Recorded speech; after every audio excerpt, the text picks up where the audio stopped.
COVID project turned into the top 5% rated performance on Shopify. The perfect hoop.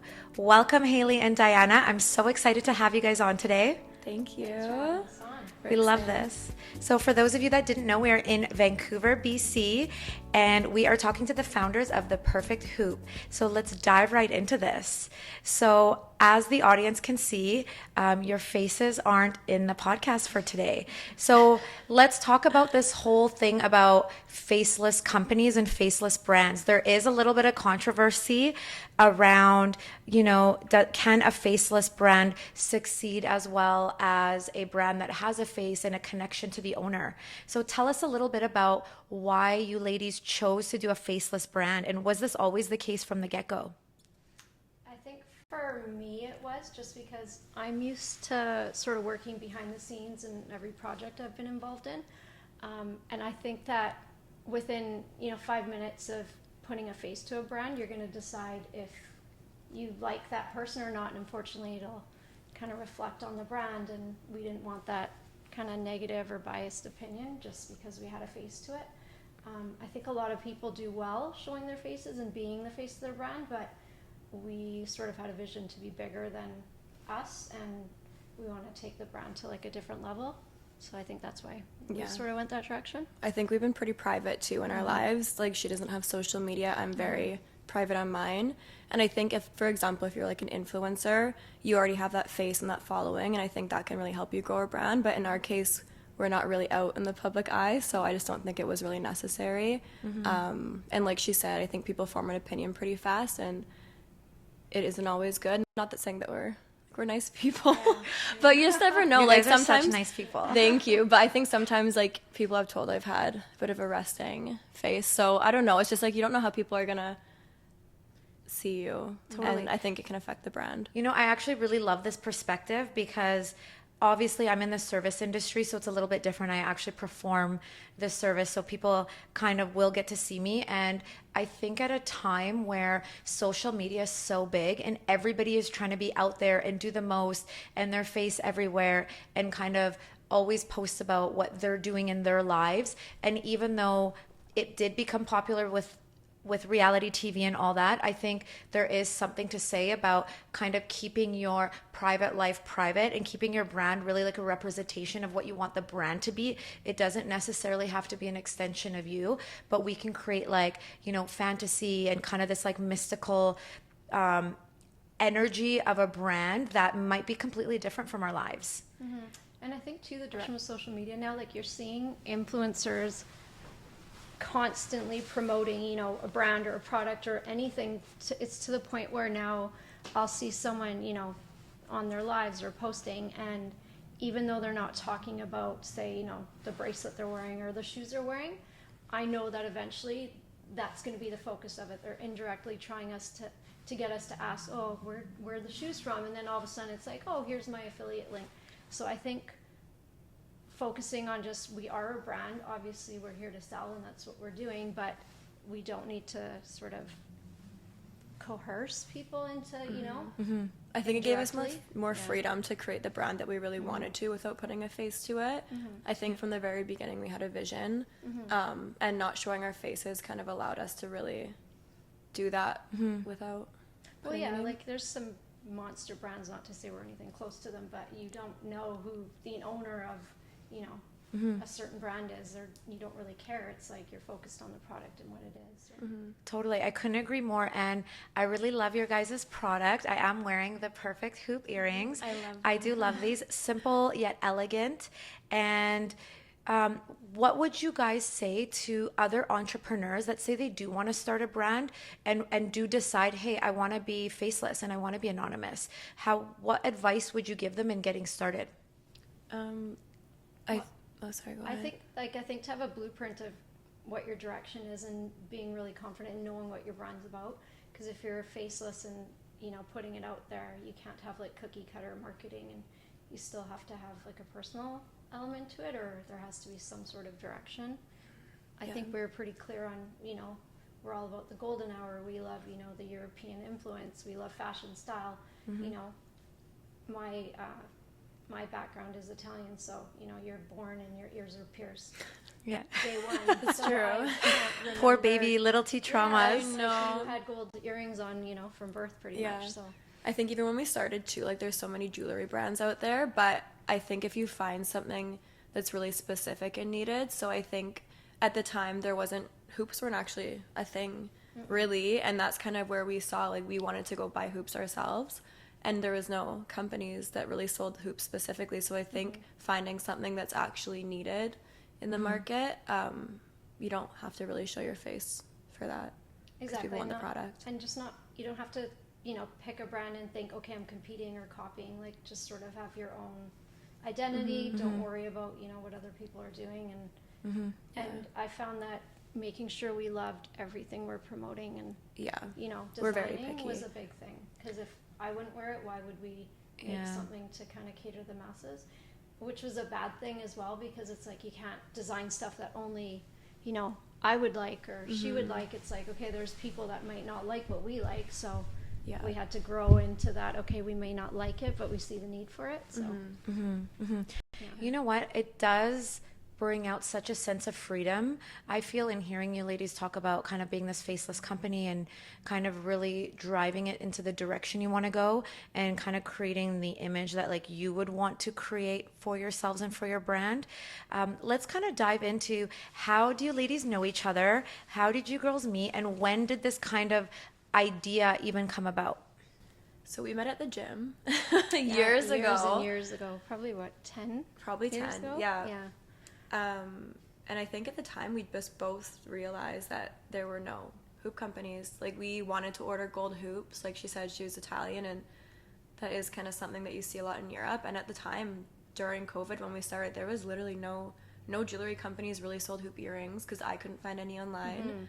And everything had switched to Zoom, so I found Yeah. I was grabbing my jewelry that I hadn't worn and putting earrings on again, and like, you've got to be cute from the top up, I guess. Yeah. And I was like, you know what, there isn't any like cute earrings, like, and I want to order them, but everything was more necklace based at the time, which I think was pretty big. Yeah, at the Versus time. earrings, and nobody was doing anything chunky. It was like the simple pieces, like kind of what you're wearing, that was considered like a And solid fancier, gold. like different piece instead of a solid plain hoop. Yeah. Yeah, I think that's what was missing, and I think we kind of selfishly did it for ourselves. Like, we really wanted to have earrings, so I think we kind of in a mix of it ordered And for we're- ourselves while selling. And we're both workaholics, so yeah. I think COVID really just made Kept us us busy. stop, and like, I was bored. You can only watch so much Netflix and online shop, which Yeah. we were doing quite a bit at It's the better time. to sell than buy. Yeah. Like, So we just randomly. started, Yeah. Well, you actually said, "Oh, we should yeah, my do like a hoop company," Yeah. like laughing. yeah. And then I was like, I had, quite a few other things going on at the time, and I was like, oh, the last thing I want to do is get into a new business. But then once we started joking about the concept, we're like, I think there really is something there. Yeah, my mom actually came up with a name. I was telling her, I'm like, oh, like, I think it would be a good idea for us to start a hoop company, and she made a joke, and she's like, oh, you should call it the perfect hoop, because I think I was saying I was looking for the perfect hoop, and I thought it was so funny, and then I was like, wait a second, because there's so many, I think, jewelry lines that are people's names or just random words, but I think the perfect hoop is just, it is what it is. Yeah, it's self-explanatory. Says it. We Yeah, know what you so- sell. Yeah, no, exactly. So my mom, Jennifer, came in handy with that one. Yeah. So let's talk a little bit about your background. So kind of what experience or what kind of work industry were you in prior to this? And was it the pandemic that came and kind of you guys were out of work and then decided to start something new, or kind of what industry, how did that lead you to, become an entrepreneur in the jewelry industry? Yeah, I mean, I do marketing as a background, and I think you have a good sense of business. Yeah, I've sort of been in investment management and startups pretty much since I was 15 or 16. I've never really worked for anyone. I did kind of temporarily I remember it was a week into my job. I used to be an esthetician, and I was excited. I started, and then I was like, okay, I can't work New Year's just because I'll be away. And they're like, oh, well, you can't really take time off work. And I decided then, I was like, hey, I have to control my own schedule, my own time. And that's when I started, investing in like the stock market and doing things that didn't require me to be anywhere. And then I kind of went from there. I've worked with one of the top 5 brands in the world, which I won't name, but I was very hands-on with a brand redevelopment for them and working with them. So I'm familiar with branding, which is funny because I'm totally not into social media. Like Hayley said, I don't even have any social media accounts. Yeah, so I understand the importance of it in business. So I think I have a strong sort of background in startups. And then Hayley had a really strong, marketing and aesthetic. Like she's the brand is pretty much her. Like what you see is her extremely picky eye, like picky. So picky. But I think it was like the perfect match because I think like I learned a lot from her and her background. I have marketing as a background, but I had not really any business background.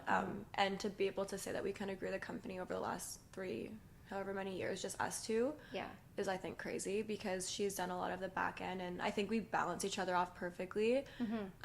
We do probably 20 jobs each within the company to make it happen. And the stuff I hate to do, she it's loves perfect. to do and thrives, and vice versa. For me, it's like the little back end tedious stuff that I love. So it's worked out. Yeah, we've learned a lot too, but I think just the experience from before and the both of us, I think it was a perfect combination. Yeah, it sounds like a perfect union. We have like serial entrepreneur kind of back end business background, marketing background. So I do feel that it is a perfect union where you have one person that's offering a high level of skill in one area and someone else in another. Oftentimes, 2 people that are really good at the same thing kind of get together and then nobody wants to do, the same things, and it just doesn't work that way in business because eventually like all 100% of the needs of the business need to get done by somebody at some point in time. So it's either delegated out or whoever enjoys doing that task to do that task, but it's impossible to do everything and not efficient for 2 people to overlap and do the same role. That's right. Yeah. I think that's why it's worked out. And I think like we have quite a big age gap between us, so I think it brings different elements to the brand itself because someone your age loves the brand and what it's offering, but then someone my age can appreciate. You act like you're so old. I am, but no, you're not. Well, usually but in my age, like you kind of have the luxury where you could afford different things and you might go different directions, but I've pretty much put all my stuff away and I wear our stuff exclusively. I haven't touched like Chanel earrings in 4 years. Like I don't even know where. But the thing is too, like even obviously with you having those pieces, I think we've realized creating a brand that actually is higher quality.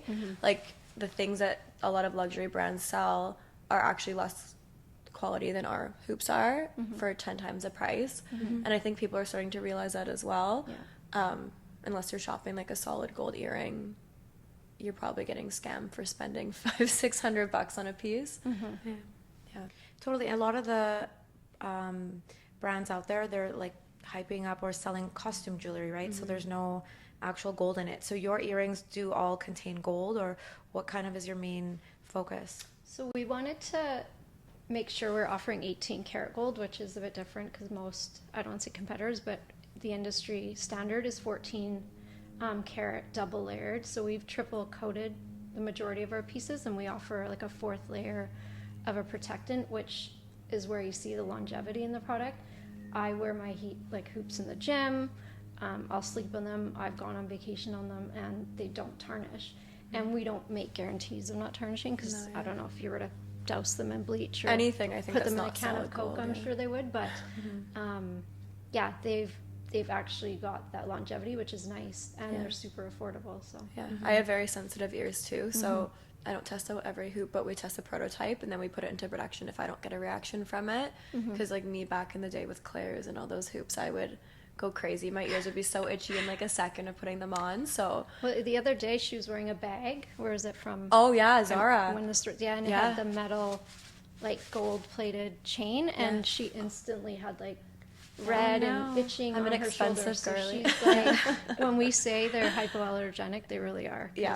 Yeah, and if I get a reaction to one, it's funny, we actually got an email, a girl thought that we were saying that I tested every single hoop, so it's a disclaimer, I don't test every single hoop that we get made, but I'll test a prototype, and then once that's good, we put it into production.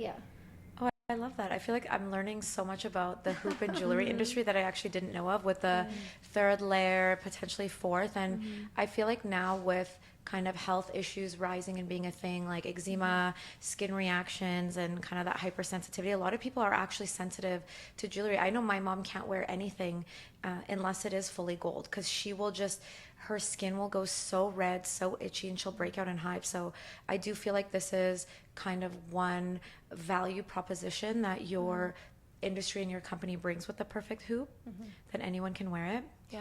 So let's kind of dive back into, like, it's COVID, it's pandemic. You guys are starting this company. It's you two doing everything. At what point did things really start to take off? Or what was the moment where you kind of were like, oh my God, like this is happening, we made it? I think, well, we launched unofficially, I think it was mid-May. Yeah, mid 2020. May, yeah. Yeah, and again, we knew nothing about production and, you know, hypoallergenic and the properties, you know, that would go into the fundamentals of it. But we picked up traction pretty quick, because I think obviously everyone was shopping online and on social media 24/7. So I think we got in at the right time. But it was during Black Friday, I remember, actually remember that where we were selling out, and it was just like a record day for a brand that barely had, we only had a couple thousand following at the time, not even. We have Shopify on our phone too, so you hear like the ding, It and was, I think we were just and like, I is that was coming from is us? that even possible? Like, it was Yeah. one of those moments where like it started off as something kind of just for fun, and then we thought, okay, this is going to turn into something from that point on. Yeah. Yeah. And I think also when we got Indigo, I think that was when we had larger online retailers approach us. I think we thought it was a scam at first.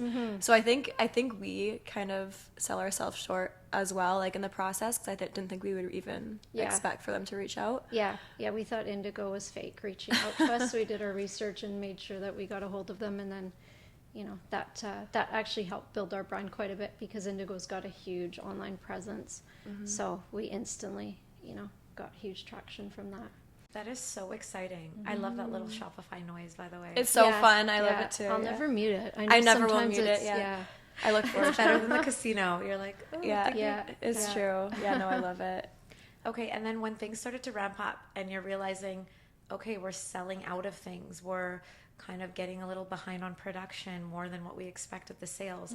How did you kind of bridge that gap now? Because sometimes it can take months to receive product, and you know, there are other brands coming out at the same time, or other companies, other startups during pandemic really like advertising. How did you maintain that customer base and retain them throughout that? Well, our manufacturer and like partner is really hands-on with us. So I think we're lucky because we didn't really have too much of a downtime. But we did have one major, like, where we thought, okay, the brand's going to be finished.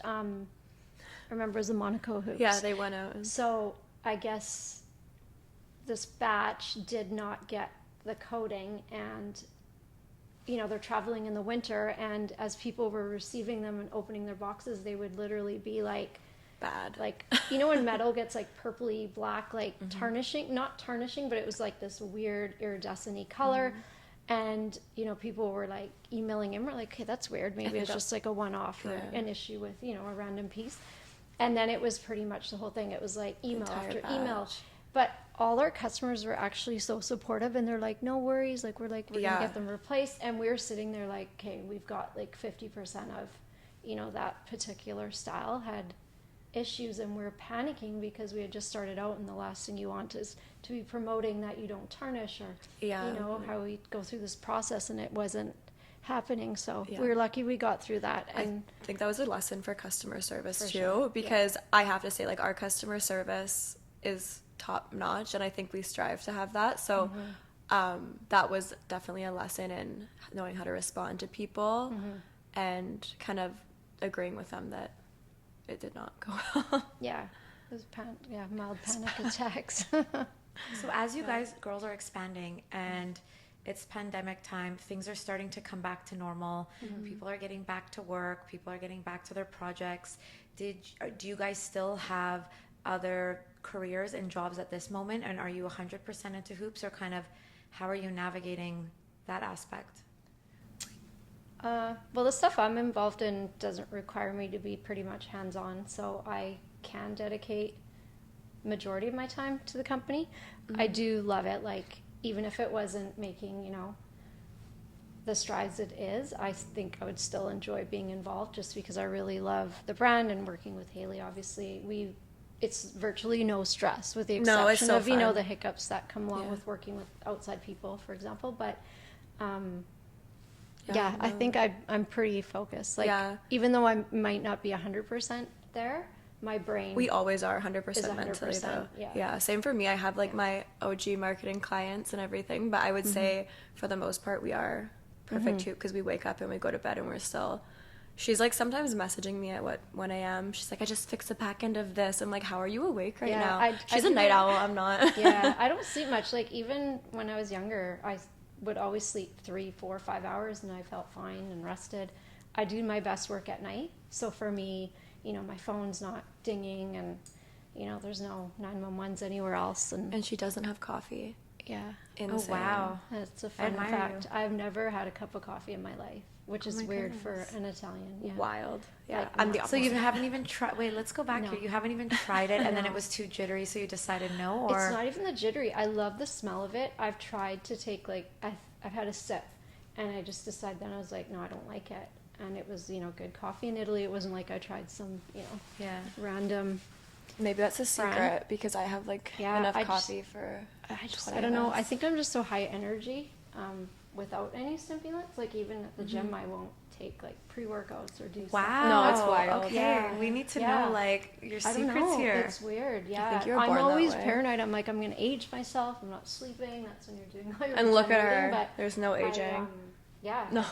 It's probably genetic somewhat, but yeah. Yeah, that's So, crazy. Yeah. Love that. Yeah. Well, okay, so what things do you guys do? Because obviously having your own company, especially when you're working the late hours or early mornings, what do you do on a day for your own self-care throughout that to manage when things are, you know, the assembly line is kind of not where it's supposed to be, or there's a crisis, or you sell out? What kind of things do you do? What habits do you have on a daily basis that help just like manage the stress of that? Because it can be very overwhelming at times. We just do it. You pivot. When it comes around, we've never not fixed a solution. Yeah. Their problems. Yeah, and I think just taking that break, like, for myself personally, I'll just take that hour, you know, to work out and make sure I'm doing something like for my body, and then that's the only time my brain shuts down. Then I'm back at it and I'm fine. And when we're working, we meet in person to work as much as we can, just Yeah. because I find it's a little bit more productive and, you know, not as serious. And we always try to make every meeting sort of a social Yeah, experience. cocktails are Yeah, involved like we'll find sometimes, so. random things to go do, but then it's, you know, it's always circling back to work, and, you know, it's our meeting day, but let's throw this into the mix, Yeah. so it's not just work all the time. I think so, if you. so you ensure that you're like working out every day. Is that kind of your time for you? And Yeah, like 5 days a week at Yeah. least. Yeah, and then, you know, I spend time with family or just unwind. I'm not like a huge TV person or anything, so for me, sitting on the couch with my laptop working on the company is unwinding. A lot of people are like, oh, don't you want to go on vacation and do that? And it actually stresses me out more to be on vacation, not just because of responsibilities and commitments. I actually like what I'm doing. I like to work. I like that, you know, challenge. So I don't ever feel like I need a break from my everyday life at all. That Yeah. makes sense? Yeah. don't know. See, I love my reality trash. I feel like that's my favorite Yeah. way to unwind. Love Island, Love is Blind. Yeah. But yeah, no, I do. I think because we work so well together, we kind of. I don't feel like we ever feel like we need to have an actual break. I do think work balance is huge, but I think if you enjoy what you're doing, you don't feel that need as much. But I think time with family and definitely I need to get back on that gym. Well, I think if you feel the need to step back, then you're not doing the right thing. Like, money will always come, but if you're not doing what you love, you're never going to really excel, right? Yeah, and Hayley, what about you? Any kind of little habits or like daily practices that you do just to kind of manage being an entrepreneur and a founder of The Perfect Hoop? I think just having organization, that's something I struggle with, but I'm also getting better at. I think I need to actually like write out my tasks say like 15 minutes here, do this, or I just look at everything and I get nothing done. So I feel like that's something I've been doing and it's been working. I feel like I can actually check things off my checklist these days. And also I think just taking the time for yourself, like you said, an hour at the gym, even if it's like a 20-minute walk to get coffee, leave your phone. I think you come back different than as if you would just make a coffee at home and go back to your laptop. Yeah. I used to like play poker as my job professionally for a few years. And so I find like anything kind of online or even just jumping on and like, you know, shopping or doing something like that kind of just gives you that little break for a bit. Well, shopping is easy. I don't even like best.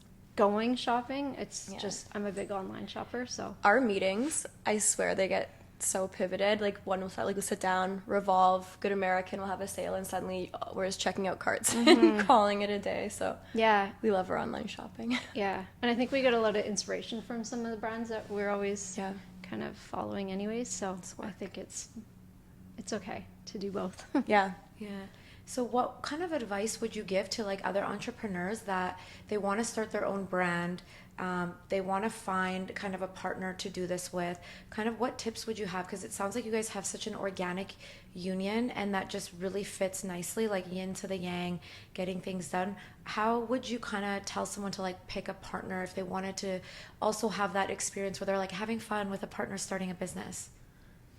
I don't even know. Well, I think you need to be like-minded, but you can be very different. Like, I think we're quite different, but we're not. We're both like tunnel vision focused. We'll get the work done. Like, I'm never sitting there waiting on her and she's never waiting on me. So I think just finding someone you'll work well like that. I don't have patience. Me neither. Like if I've told you something once or shown you something, you know, once, twice max, and it's kind of like, okay, like just do it. So I feel like, you got to know your personality. Like, right? And for us, I don't think we were really searching for a partner to do the company with. I think we had met and just clicked with the idea. So I don't even know if I was looking for a partner. I think, somebody who's same but different. I don't know if that question, it's hard. Yeah, same but different. Yeah, you know, it takes a high amount of trust to decide to do a business with someone, and I think at the beginning when you don't think anything's going to come up with it or come out of it, you're like, okay, no big deal, we're just going to do this. It's a fun idea, and then before you know it, you're like, okay, things are trickling. This is actually growing and exponentially and becoming a company, and you know, now we need to structure things a little bit, get a little organized and all that. Yeah. And I think for us though too, we've never, knock on wood, we've never gotten like a fight or an argument. We've never had like an issue over the last how many years. I know some people say don't work with family. I don't think I'd ever really work with my fiance. Like I think maybe keeping it outside of family is a good advice for that. But I mean like we've never gotten into anything. So I also think it's just making sure you click with the person well. Yeah, and I think just being comfortable enough to be honest and like communicate. Because I think, you know, I don't think you're worried, you know, about me getting upset if you were to disagree. We're very like with something. blunt, Yeah, like we can disagree, but we rarely disagree on anything. We're always sort of on the same page. So yeah, I think just finding someone that's gonna want to pivot with you, or you know, good at compromising. Because I think if your personalities are totally different, then I can see how you would have issues down the road, especially as you grow. Because you think as you grow it gets easier, but it actually doesn't. It's just more and more work all the time. You know, more opportunities, and just trying to balance it all. I can see how it would cause friction if you weren't on the same page. Yeah, especially once you start getting staff involved and hiring people out, it can.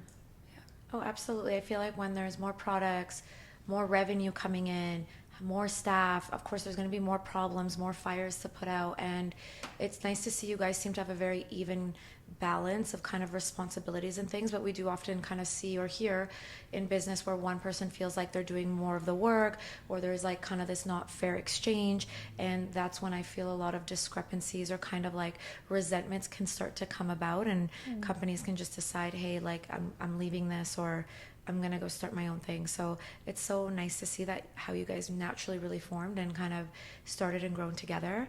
So tell us a little bit about like what's next. What is your goals or kind of aspirations for the company now going forward? So it's been 4 years.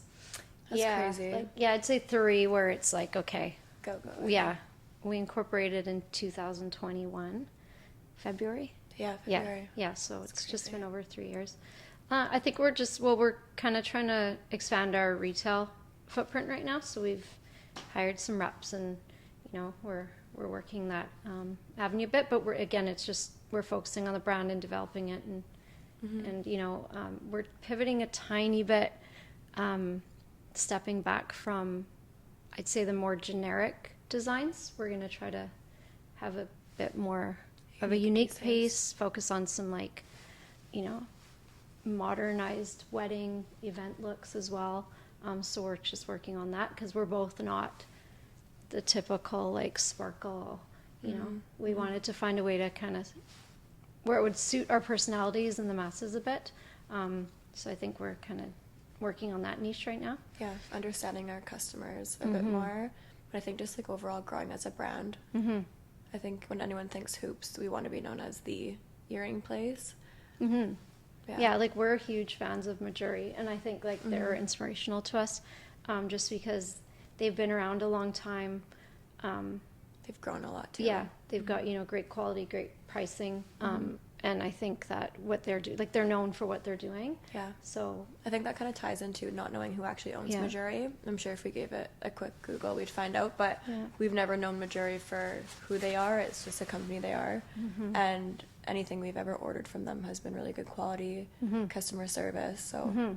Yeah, tons of inspiration from them for sure. Yeah. But keep it niche. A lot of people ask us, are you guys going to expand and carry, necklaces or this? And we're like, no. I think we just want to stick to what we started with and kind of grow that. I do agree. It is better to pick something a little bit more narrow and be really, really good at it than try to just spread yourself so thin and kind of have everything, carry everything, because then you don't end up being a master really of anything. And you're not, I think your message also gets diffused a little bit and kind of diluted when it's across different types of pieces, let's say from earrings to necklaces, bracelets, or even expanded into other types of jewelry. But now you guys are kind of a master and extremely knowledgeable in the hoop industry and with gold and different gold coatings. So I would say that is very important, and that is one advice I would say to entrepreneurs that are kind of trying to come out. And I do say this with my injectors when they're new and fresh. I'm like, pick the thing that you really love to do and really want to be known for, because that will be your message, that will be strong, that's your passion. You won't ever get tired doing it or burnt out, and your message, everybody will know you for that thing. You'll become known as the jawline injector or face contouring, versus trying to do every single procedure in the beauty industry.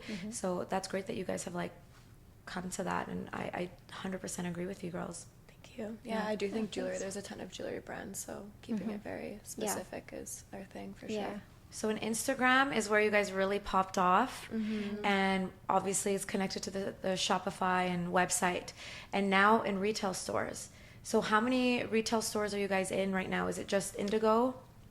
Well, I think we're in about 52 sort of within Canada, Amazing. North America, just without, and this is just people reaching out to us. So we haven't actively tried to pursue people yet, because we didn't want to jump into it and not be prepared for it, because it's a bit different than your online shoppers. So yeah, it's something we've slowly, I didn't want to do it at all. No, she didn't. I She's had said from day experience one, though, yeah. I've done distribution, wholesale, and mass levels, and it's just not fun. And I said I'll never do it again, but we're slowly doing it now, just because it's I think when you see how much opportunity it brings as well, it puts you in front of a completely new set of customers, and we see the return on it. But I also see her side, where I do think wholesale and getting into different stores can be a lot more obstacles, because you're now having a middleman for it. Yeah, and we've been pretty fortunate just with the exposure. We've worked with a lot of great influencers that genuinely love our products and are wearing them, and we haven't felt that we need to force our product on someone or give someone an incentive to wear it. It's been very, very easy almost. I don't want to jinx it, but so I think that opened the door for us, branding wise, and just our name getting around a lot faster than it would typically take. I think we're lucky too in that way, because a lot of influencers we've reached out to they've wanted the product. I think instead of us trying to sell it to them to promote, they've genuinely wanted it. And we've had a really good return on gifting and people posting, and it's been really good that way. How do you decide which like influencers that you want to work with? I know right now everyone is trying to be an influencer. You can buy followers now. So how do you kind of decipher as a brand? Because somebody could easily represent themselves as a very high level influencer and collaborator and not be exactly what it seems. So kind of what is your process through that to decide who you guys want to choose to represent the brand? Well, I don't think we really eliminate anyone. Like, they don't have to be an influencer per se. It could be, a mom of like 2 that's got really cool style, and just, you could see her wearing a hoop. Like, it doesn't really matter how many followers they have.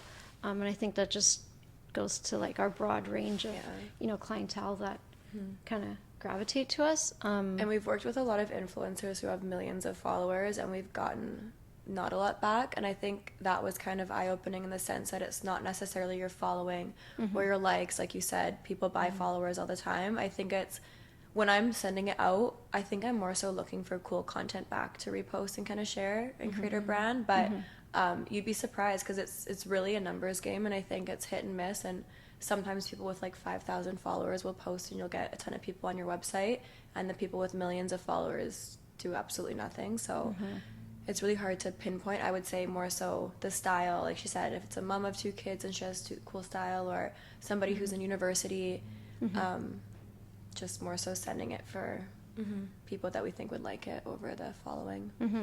I will have to agree with you. I do find almost the micro influencers of like under 10,000 followers actually have end up being the biggest cheerleaders that have had actually greater impact than ones that are over 10,000, like my 5,000 to 7,000 kind of follower micro influencers, let's call it, have actually just been more personable, more relatable. They're not typically trying to sell something, so that's not what they're known for. Like, every day they have another product that they're posting, and then I feel like again that message gets a little bit drowned out, and then people just like almost ignore that aspect of their page because they're so used to this brand being the next thing, and now another brand, and then the next day they're posting this brand. So I would agree as well with that like sometimes it is those micro influencers that actually like generate and result in like higher just kind of like materialization of what your intended goal is for that. Yeah, no, 100%. And I think it's less transactional sometimes with micro influencers.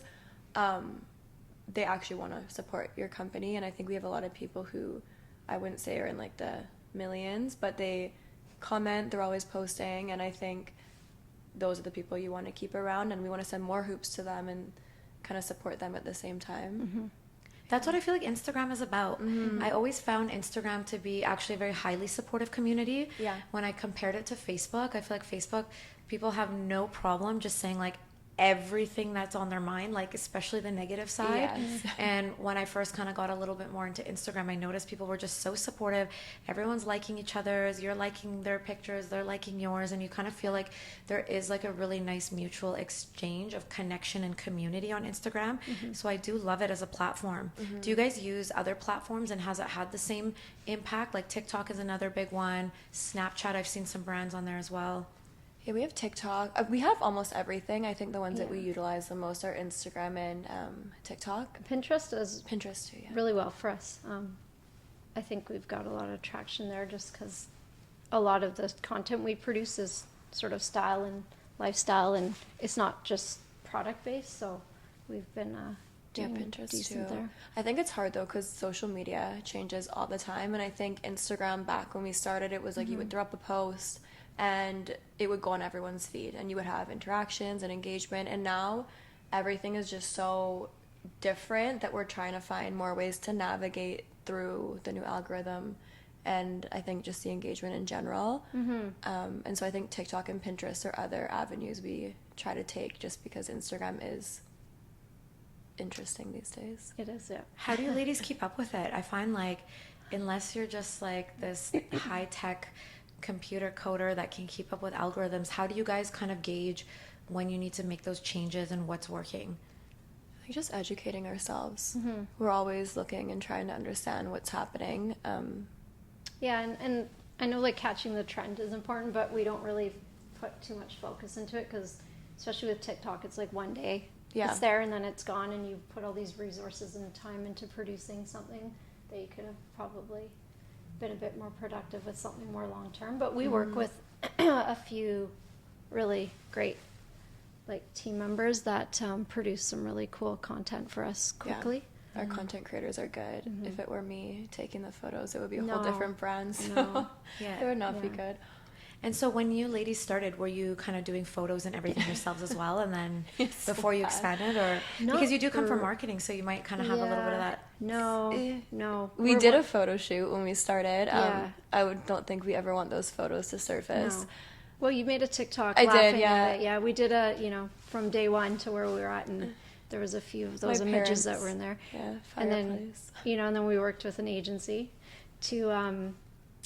to do a bit of a rebrand, because we just thought, okay, we've outgrown what we originally started with, and now looking back, I'm like, That was like the best. Yeah. I think that was the best thing we could have done as Yeah. a company. We needed that rebrand. yeah, And you can tell the difference. Obviously, looking back at our old stuff. yeah, It's funny, but you got to start somewhere. So I feel like we also kind of age and mature with our company. So as our style and our personal kind of style and interest change, so does the brand kind of gets to evolve and mature, and as well as your client base. If they liked it then and they're aging with you and maturing with you, it's like, of course, they're going to appreciate that kind of evolution of the brand. And it is a time where we don't ever have just one pair of anything. We don't have one pair of earrings or hoops. We don't have one dress. We don't have one pair of shoes. It's kind of in that industry where we want a different style for every outing, every occasion, every photo that we take. And so I think I do really appreciate the maturity that comes with kind of like evolving the style in that way. Yeah. I think because even we look at our customer base, and there are so many people that reorder 6-7 times over the years. Like, we have a lot of customers coming back, and I think that shows that they're growing with us and they're liking the new pieces that we're putting out. Yeah. Yeah, it's crazy. yeah. It's very rare that we have like a one-time purchaser. It's an addiction. Like it is. It is. I started off with, I had 2 piercings kind of growing up, and then over the last 20 years, I let the second hole, close up. And since we've, been involved with the Perfect Hoop, I've ended up We've got with a lot 3 going on in our plus ears. cartilage, and it's like, After our Holes meetings, everywhere. a I couple love it. martinis, we're like, let's just get one more. yeah. So We're not gonna be able to see our ears soon, yeah, but it's a bit of an addiction, I think. yeah. Yeah. For sure. And I feel like that dainty kind of like multiple layered jewelry look has been in for a really long time, and it kind of just is a feminine expression and of just design, and I really like that, and I really like the aesthetic of your brand. So I do love that you guys have come on today, and I'm so excited that we got to get to know a little bit more about your brand. We're gonna finish up with a little bit of a quick fire. I love it. So we already kind of know a little bit about I do. Diana. You don't drink coffee. So Hayley, how many cups of coffee did you drink last night? Last night, Or yesterday?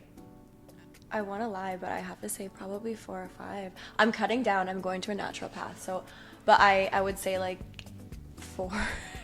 At least. At least 4. Yeah. It's not good. Yeah, 4. You know, I love the smell. I love what it does to me. I love the experience. So yeah, Happiness in a cup. totally. I love it. I wish. Okay, what time did you ladies wake up this morning?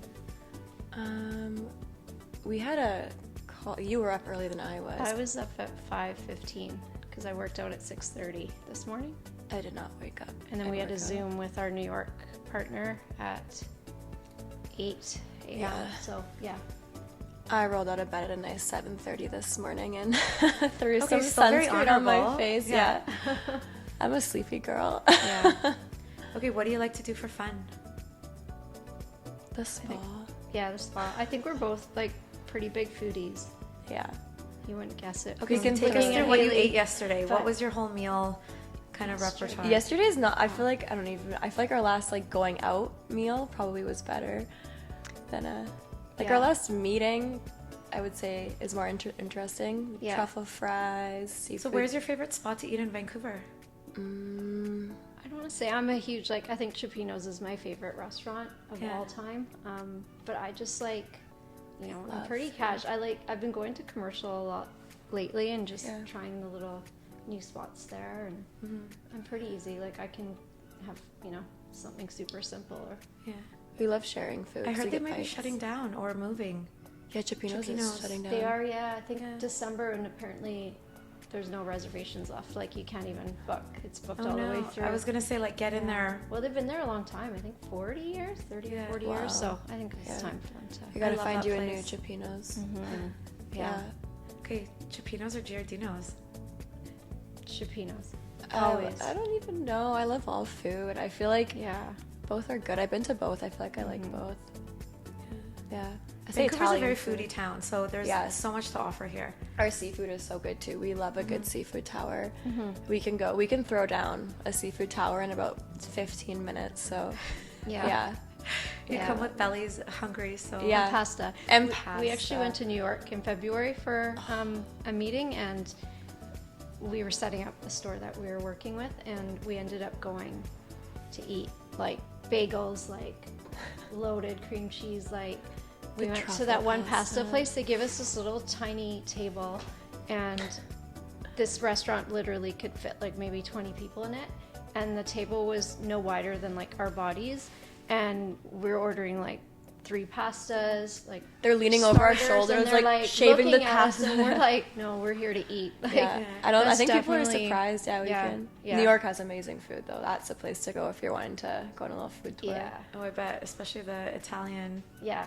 kind of restaurants, Yeah. right? We brought like 3 cheesecakes to bed one night and just sat in bed and ate them in the hotel. So Yeah. Oh, that's amazing. I love Yeah. that. Well, thank you so much for coming on. Thank It's you so been much. so awesome to get to know a little bit more of the Faceless company, The Perfect Hoop. So tell the audience where they can find you. website theperfecthoop.ca and Instagram, TikTok, The Perfect Hoop, and Pinterest, The Perfect Hoop.